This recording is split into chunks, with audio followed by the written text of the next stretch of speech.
Nous ouvrons notre Bible dans le livre d'Esther au chapitre 3 et nous commençons à lire à partir du verset 1er. Après ces événements, le roi Assuérus distingua Aman, fils de Hammédatha l'Agagite. Il l'éleva en dignité et plaça son siège au-dessus de tous les princes de son rang. Tous les serviteurs du roi en place à la conciergerie royale s'inclinaient et se prosternaient en l'honneur de Aman. Le roi avait donné spécialement l'ordre. Pourtant, Mardochée ne s'inclinait ni ne se prosternait. Les serviteurs du roi en place à la conciergerie royale disaient à Mardochée « Pourquoi passes-tu outre à l'ordre du roi ?» Ils lui posaient la question chaque jour, mais il ne les écoutait pas.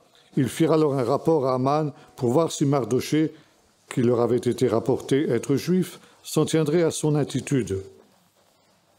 Aman vit que Mardochée ne s'inclinait ni ne se prosternait en son honneur.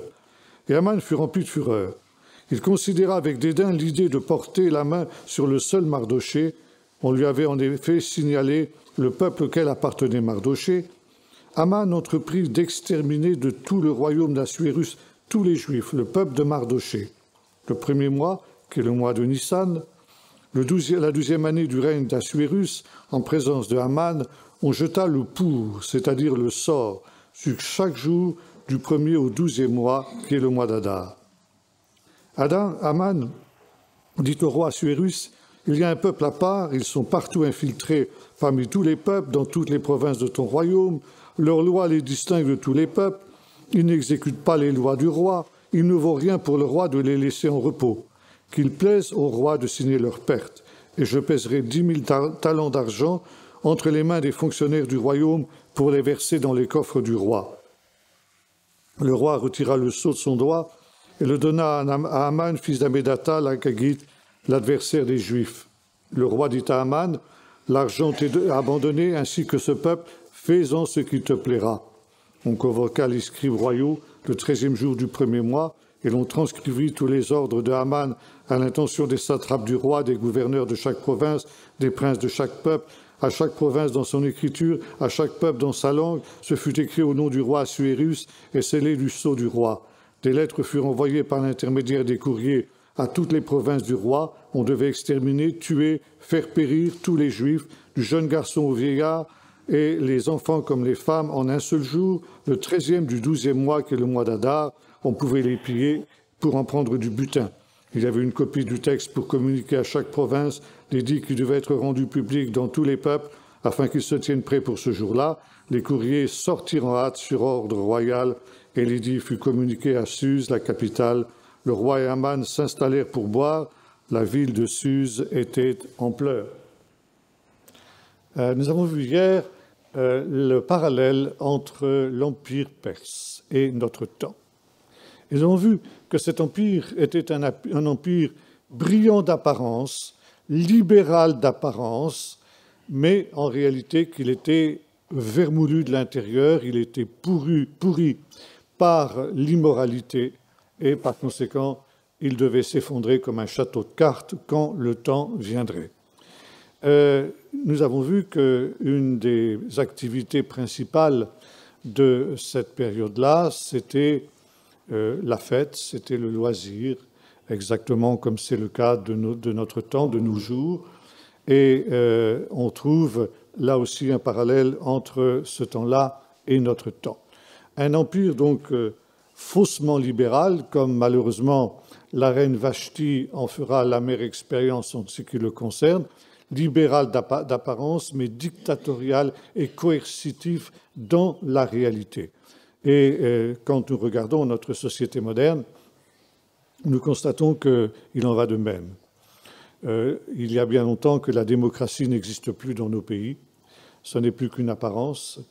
Et la réalité, c'est que nous sommes en train de voir apparaître, sans même que nous en rendions compte, un système coercitif, dictatorial, ou une contrainte douce. Ce n'est pas une contrainte violente, mais c'est une contrainte qui existe là et qui risque justement d'aboutir au même résultat que celui que nous trouvons dans l'histoire du livre d'Esther, à savoir, en fin de compte, l'effondrement de tout ce système sophistiqué.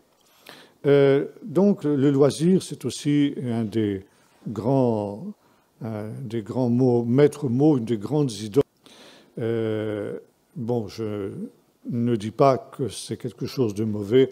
Nous avons parlé hier du divertissement. Il y a des moments où il faut se détendre. J'ai raconté à plusieurs une petite histoire que l'on raconte en ce qui concerne l'apôtre Jean. Jean, à la fin de sa vie, alors qu'il était très âgé, se trouvait à Éphèse et il avait un disciple qui se nommait Polycarpe.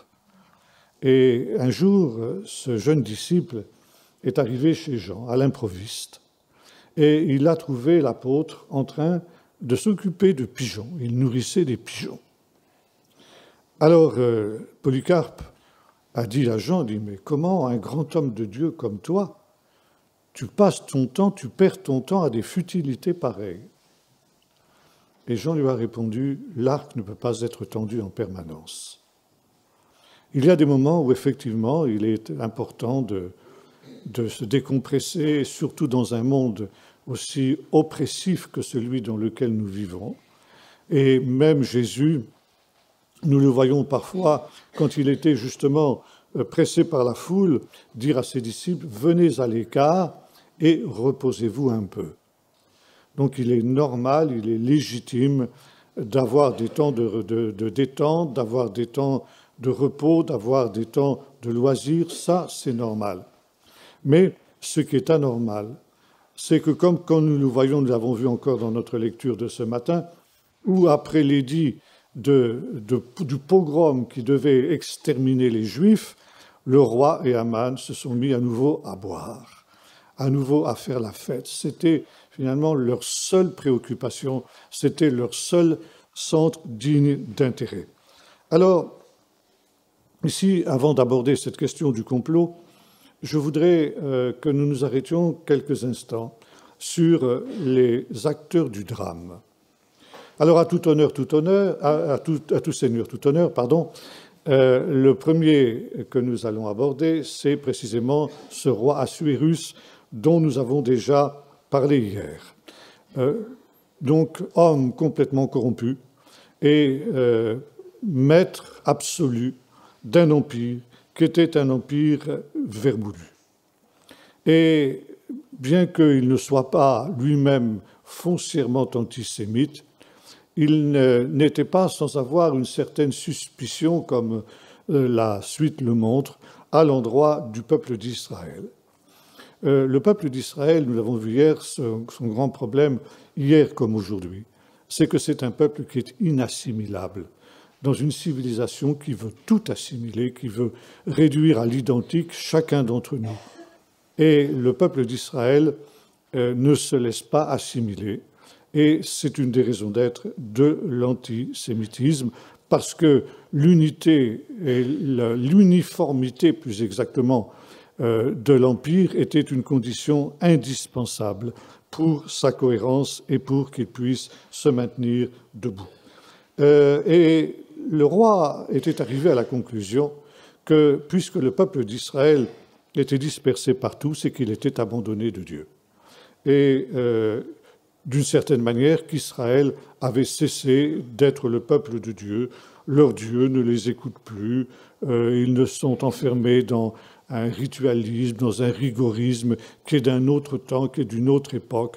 Et par conséquent, le roi Assuérus avait cette approche en ce qui concernait le peuple d'Israël. Leur Dieu ne les écoute plus, il s'est assoupi, et ils ne sont plus d'ailleurs de ce temps, ils sont d'un autre temps, ils ne peuvent plus participer à l'histoire. Et finalement, tout ce genre de réflexion, ce sont des réflexions que l'on trouve aujourd'hui dans la pensée de nos élites et de beaucoup de gens d'ailleurs, autour de nous, en ce qui concerne le christianisme. Aujourd'hui, il faut créer un monde nouveau, un homme nouveau.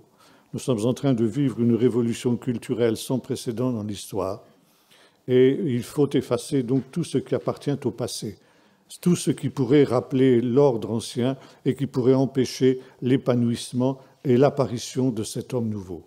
Il faut abolir toutes les limites, toutes les frontières. Il faut éliminer en particulier tout ce qui est moral, n'est moral que ce qui est utile, ce qui est ce qui réussit et est immoral tout le reste. Et par conséquent, le judéo-christianisme, avec ses exigences, avec la loi de Dieu, eh bien, est quelque chose qui doit être aboli, qui doit être effacé de notre civilisation et de notre temps. Et j'ai lu quelque part qu'il y a un certain temps de cela, à l'ONU, donc au siège des Nations Unies à New York, un orateur s'est levé et a déclaré à tous les délégués du monde entier qui étaient rassemblés dans cet aréopage, il leur a dit ceci: j'ai une très bonne nouvelle à vous annoncer, les 10 commandements sont abolis. Et ce fut un tonnerre d'applaudissements. C'est précisément parce que le judéo-christianisme entend conserver ces 10 commandements qu'il se trouve dans la situation où se trouvait le peuple juif dans l'Empire perse à l'époque d'Esther et de Mardochée. La Bible est un livre très particulier. Le Dieu de la Bible est un Dieu très particulier parce que c'est un Dieu moral. Et il exige de ses créatures une conduite morale. Et aujourd'hui, eh bien, on ne veut plus de morale en rien. Comme le disait un de nos anciens ministres de la Culture, Jack Lang, pour ne pas le nommer, ce qui serait immoral, ce serait de revenir à la morale. Et nous sommes aujourd'hui dans une situation qui rappelle à exactement ce que Esther et Mardochée ont vécu de leur temps. Bon, je laisse de côté maintenant ici le roi Assuérus et nous allons parler d'un deuxième personnage clé de cette affaire, très rapidement, Aman. Aman, je l'ai déjà évoqué hier, Agagite, c'est-à-dire descendant d'Amalek, l'ennemi éternel du peuple juif, l'incarnation des puissances des ténèbres. D'ailleurs, selon la tradition juive, il a pour prince Samaël, qui est un nom que le peuple juif donne à Satan, et qui va donc être un instrument aussi dans les mains de Dieu, d'une certaine manière, pour réveiller le peuple d'Israël et au-delà aussi l'Empire perse, puisque nous voyons qu'à la fin de cette histoire, nombreux sont ceux qui se tournent vers le peuple d'Israël et vers le Dieu d'Israël. Par conséquent, Dieu va faire tourner le mal en bien et va faire en sorte que ce drame se termine par une bénédiction pour le monde entier. Mais ce qui est à noter, ce que je voudrais souligner en la personne d'Aman, c'est que souvent Dieu, comme nous le voyons dans le chapitre 10 du livre du prophète Ésaïe, verset 5, Dieu utilise des peuples barbares pour châtier son peuple quand il est infidèle. Et nous avons vu qu'à cette époque-là, le peuple d'Israël était infidèle à son Dieu, et Dieu va employer à nouveau cet Amalécite, ce peuple qui a été employé autrefois aussi dans le même but par le Seigneur, pour ramener son peuple dans ses voies, bien que, comme nous l'avons vu, Mardochée est quelqu'un qui conserve l'essentiel, enfin disons les grandes lignes de la loi de Dieu, mais il est quand même très loin de Dieu, il a besoin de revenir au Seigneur, et Dieu va intervenir par l'intermédiaire aussi d'Aman. Donc je parle maintenant très rapidement de Mardochée, juif assimilé, comme nous l'avons vu, mais qui refuse de se prosterner devant Aman, de reconnaître son caractère divin parce qu'il entend garder l'essentiel de la Torah. Un mot aussi rapidement d'Esther. Esther qui est une personne très intéressante dans la tradition juive, parce qu'elle va maintenir d'une certaine manière aussi l'identité juive envers et contre tout dans un environnement hostile.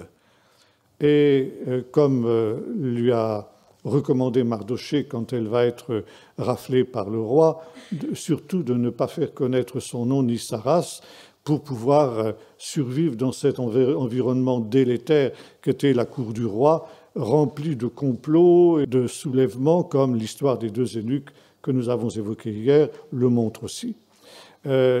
il y a eu dans l'histoire du peuple juif un épisode assez intéressant. C'était lorsque, après l'expulsion d'Espagne en 1492, les Juifs avaient le choix entre deux solutions, ou bien se convertir au catholicisme pour pouvoir demeurer en Espagne, ou bien s'enfuir, quitter l'Espagne pour où ils voulaient, pour continuer à être juifs. Évidemment, tous n'ont pas eu la force morale et d'ailleurs financière de quitter l'Espagne, et beaucoup sont restés tout en se convertissant au catholicisme en apparence. Et donc ils ont joué un double jeu. En secret, ils continuaient à pratiquer le judaïsme et, disons, pour pouvoir être admis dans la société espagnole, eh bien, ils étaient en principe catholiques. Et c'est très intéressant de noter que jusqu'à nos jours, pratiquement, il y a maintenant encore, disons, 20 ou 30 ans, il y avait encore au Portugal des gens qui vivaient ce double jeu-là. Et pour eux, Esther était un modèle. Esther avait réussi à maintenir envers et contre tout son identité dans cet environnement hostile, en dissimulant ce qu'elle était jusqu'au moment où elle a jeté le masque et elle s'est déclarée pour ce qu'elle était quand il a fallu évidemment intervenir pour délivrer et sauver le peuple d'Israël. Dernier personnage que j'aimerais évoquer, c'est Dieu. Ce Dieu qui, comme le dit le nom du livre, Esther, de la racine hébraïque nistar, qui signifie cacher, Dieu qui se cache.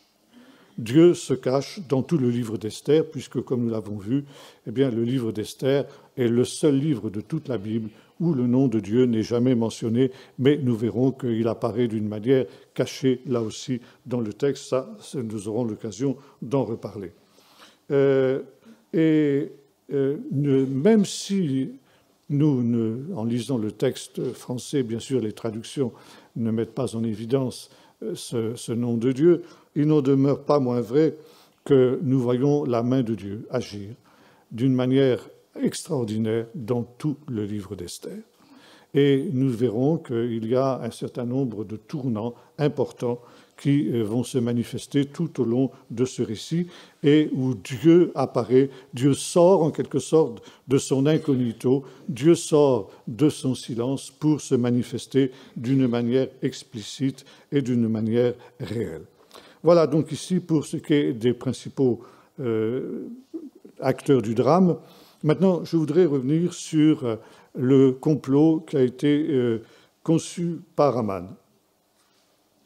Aman avait trouvé que les Juifs étaient trop nombreux, notamment dans la cour royale, et il va donc intervenir pour obtenir l'autorisation du roi d'organiser un pogrom. Et un pogrom, c'est-à-dire un massacre de Juifs. Un génocide, c'est un prédécesseur de Hitler dans ce domaine-là, et il avait la même visée. Il était animé par le même esprit, l'esprit d'Amalek, que nous retrouvons bien entendu chez Hitler et chez tous les adversaires du peuple d'Israël tout au long de l'histoire.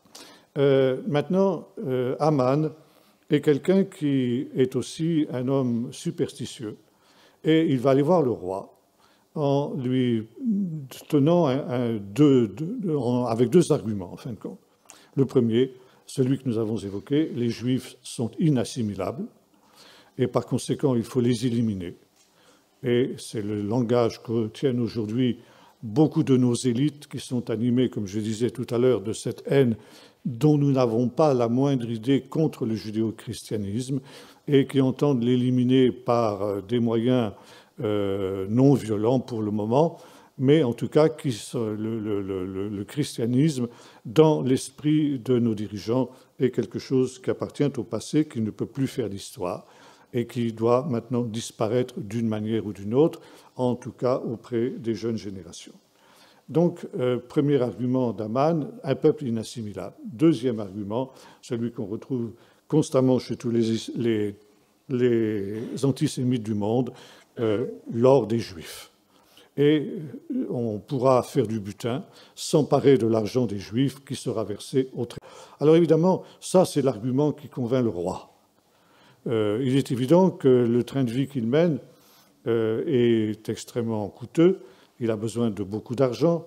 Et cette perspective de voir de l'argent frais rentrer dans ses caisses n'est pas du tout pour lui déplaire. Et par conséquent, il donne à Aman toute latitude pour agir comme il l'entend. C'est scellé par le sceau royal. Et selon la loi des Mèdes et des Perses, tout ce qui est signé par ce moyen-là est absolument irréversible. Et ça va être un des gros problèmes que vont rencontrer Esther et Mardochée quand ils vont essayer de contrer cet édit royal. On ne peut pas l'abolir.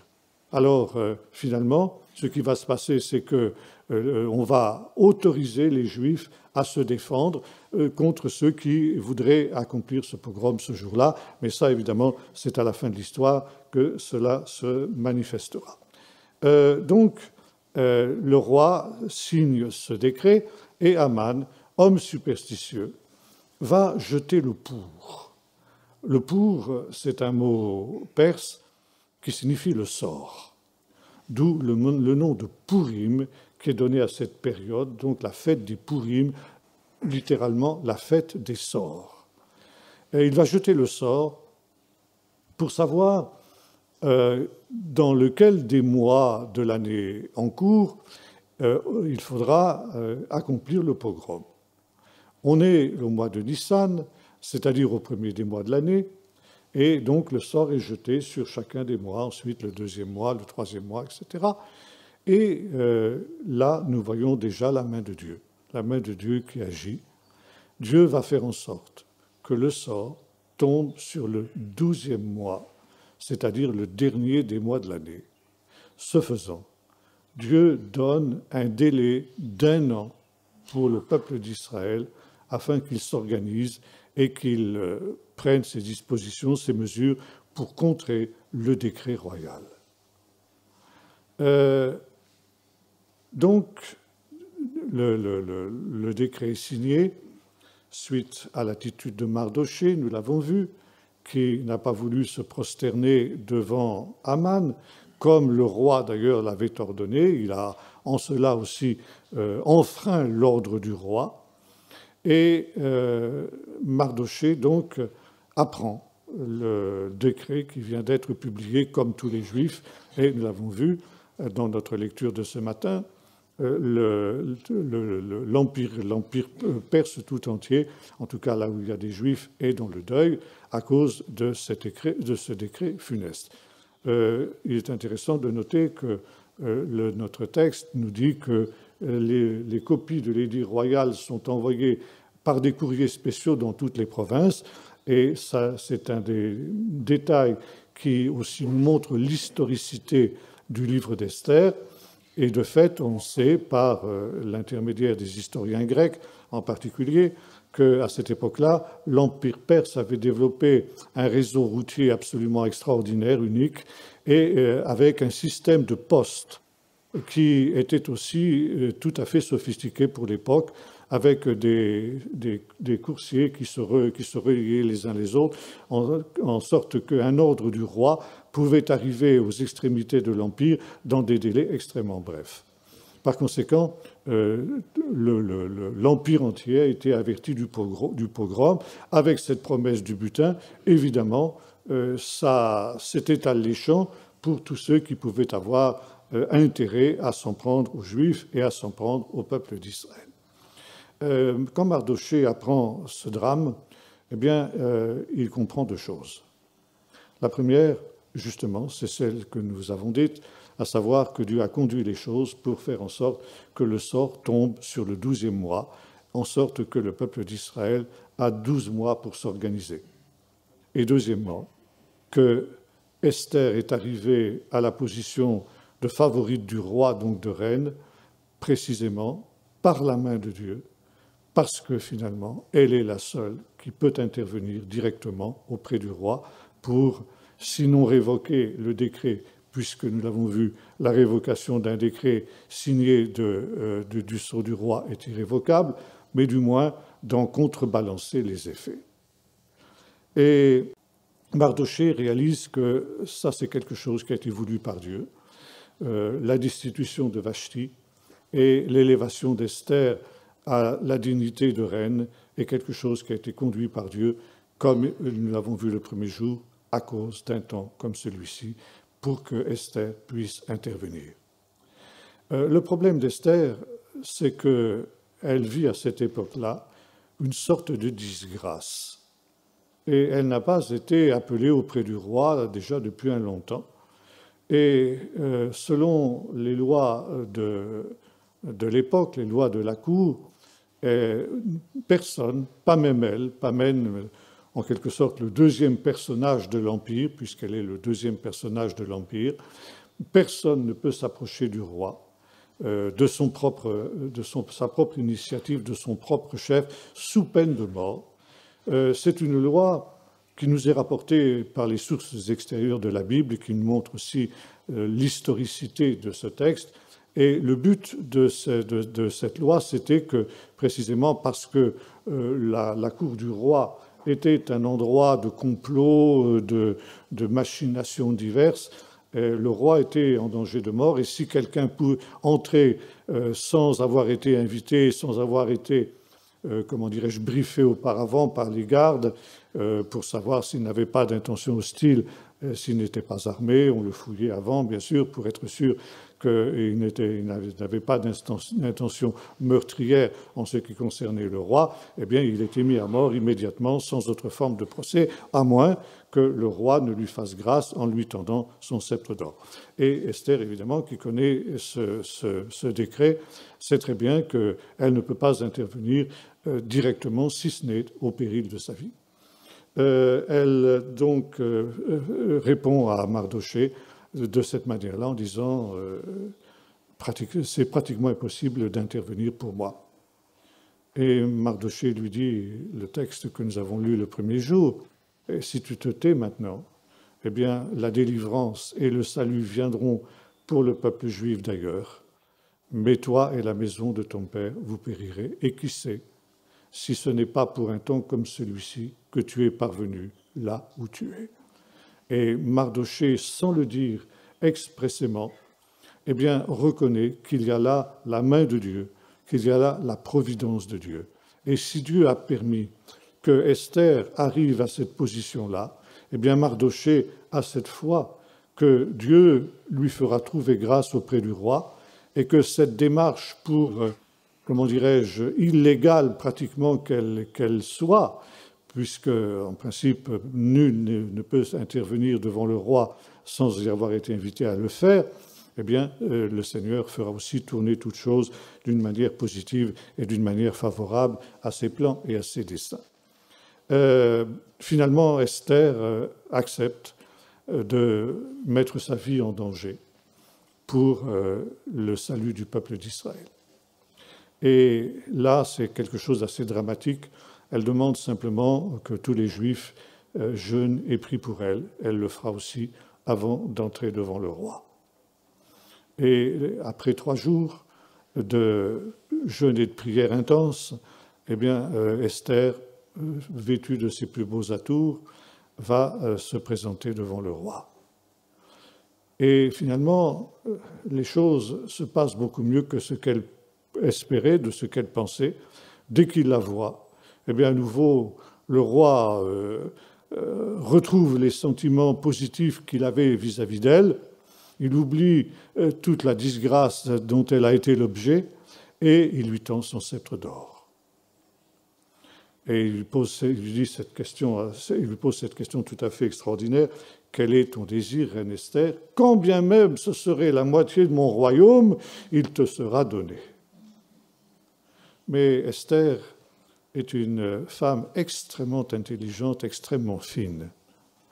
Elle a bénéficié de la sagesse de Mardoché, mais là, c'est plus les conseils de Mardoché qui interviennent, c'est la sagesse qui est la sienne directement. Plutôt que de demander immédiatement la grâce du peuple d'Israël, elle va agir avec beaucoup de sagesse.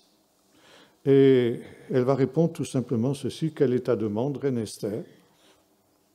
Que le roi vienne prendre une tasse de thé avec Aman. Et le roi se rend bien compte que ce n'est pas pour l'inviter à une tea party qu'elle a risqué sa vie. Et qu'il y a certainement anguille sous roche. Il y a quelque chose de plus important que ça. Et voyez-vous, c'est très fin de la part d'Esther. Parce qu'en agissant comme elle le fait, elle pique la curiosité du roi.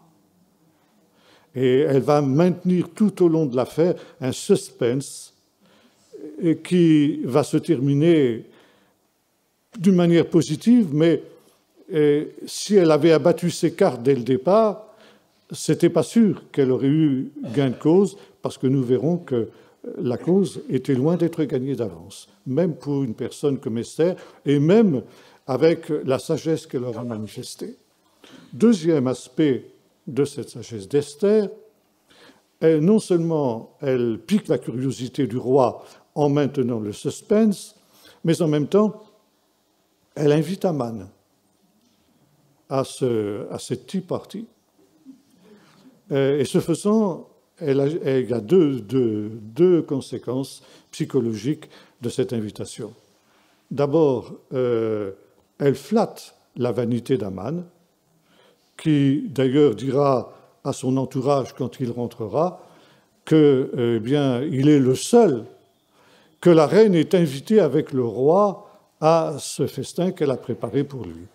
Donc, il croit que Esther, dont il ignore la race toujours, il ne sait pas qu'elle est juive et qu'elle est la nièce de Mardoché en plus, eh bien, Aman donc est flatté par cette invitation exceptionnelle qui lui est adressée. Et deuxième aspect, Esther, en agissant de cette manière-là, endort sa méfiance.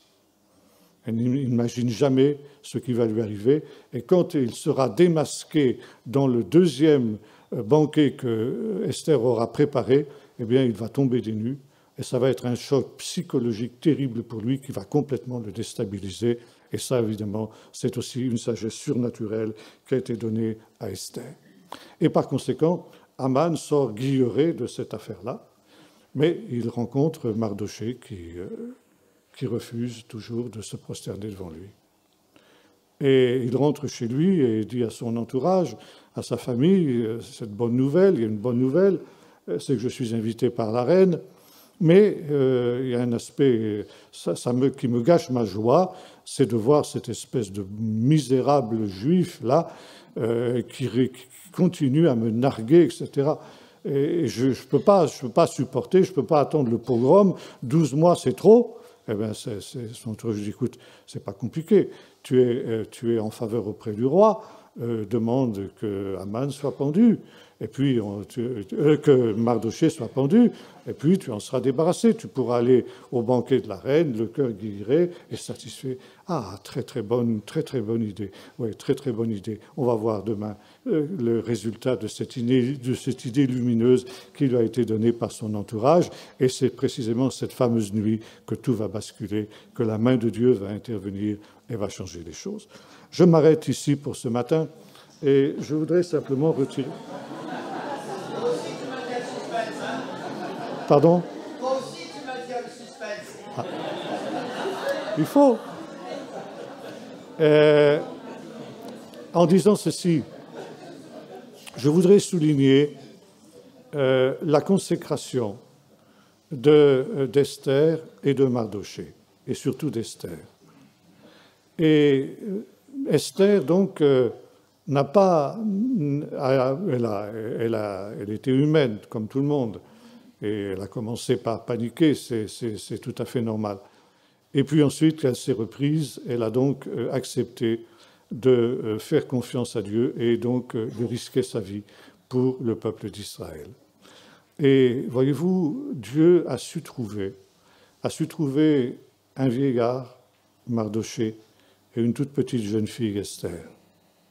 Et par ces deux personnes, tout à fait insignifiante, pourrait-on dire, Dieu a accompli ses plans, Dieu a accompli ses desseins, et Dieu a sauvé le peuple tout entier. Et le prophète Ézéchiel disait quelque chose aussi, il dit, je cherche un homme, c'est Dieu qui parle, je cherche un homme qui se tienne sur la brèche et qui élève un mur en faveur du peuple, afin que je ne le détruise pas. Je cherche un homme. Et il n'y a pas besoin de 36.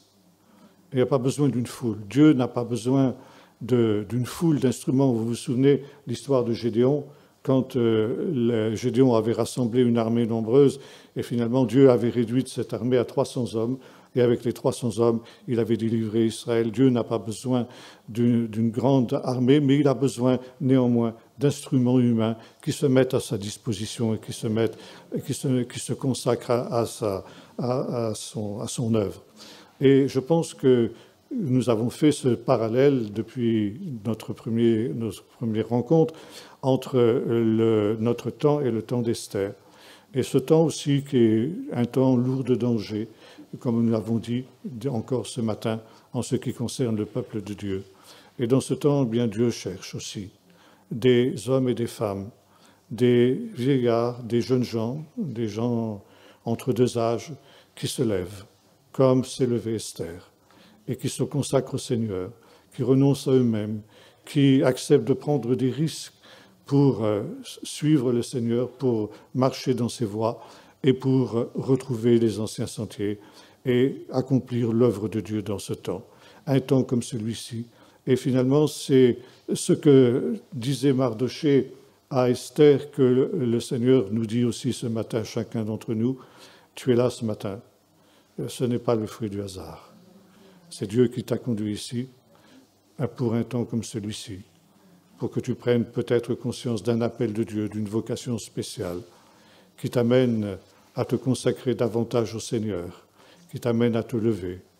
Et ne dis pas « je suis trop vieux », ne dis pas « je suis trop jeune », ne dis pas « j'ai tel et tel empêchement, il y a tel et tel obstacle ». Dieu est celui qui élimine les obstacles. Quand c'est son plan, il ouvre les portes, il accomplit toutes choses et il donne aussi, dans les temps qui sont les nôtres, la sagesse dont nous avons besoin pour conduire à bien tout ce qui est nécessaire pour que le peuple de Dieu puisse être béni d'une manière ou d'une autre dans ces temps qui sont les temps de la fin. Nous allons prier. Notre Dieu, nous te bénissons de ce que tu nous donnes cet exemple de ce vieillard et de cette jeune fille que tu as pu trouver, Seigneur, et qui se sont laissés utiliser par toi et qui sont devenus ces instruments entre tes mains. Seigneur, merci d'avoir réalisé ce miracle dans ce temps-là. Et tu nous montres, Seigneur, que tu cherches aussi des Esther, des Mardochée dans le temps dans lequel nous vivons. Seigneur, tu en appelles peut-être plusieurs ce matin dans le secret de leur cœur. Seigneur, qu'eux aussi puissent répondre comme l'avait fait Esther. Eh bien, me voici, envoie-moi. Seigneur, accomplis ton œuvre dans ce temps. Nous te demandons au nom de Jésus. Amen.